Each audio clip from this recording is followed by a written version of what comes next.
تتبرأ منه الرجولة والمروءة.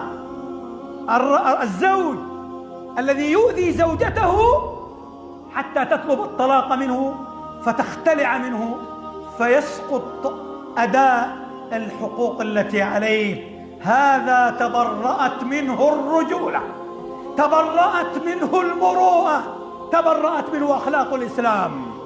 ولذلك الله عز وجل يقول: يا أيها الذين آمنوا، الخطاب للمؤمنين، يا أيها الذين آمنوا لا يحل لكم أن ترثوا النساء كرها ولا تعضلوهن لتذهبوا ببعض ما آتيتموهن إلا أن يأتين بفاحشة.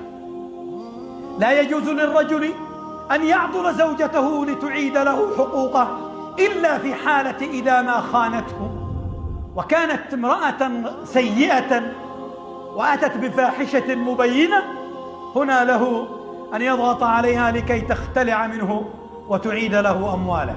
أما المرأة الصالحة القانتة القائمة بحقوقه فإن المجرم هو الذي يؤذيها لكي تتنازل عن حقوقها، هذا ليس برجل. أسأل الله تعالى أن يوفقنا وإياكم.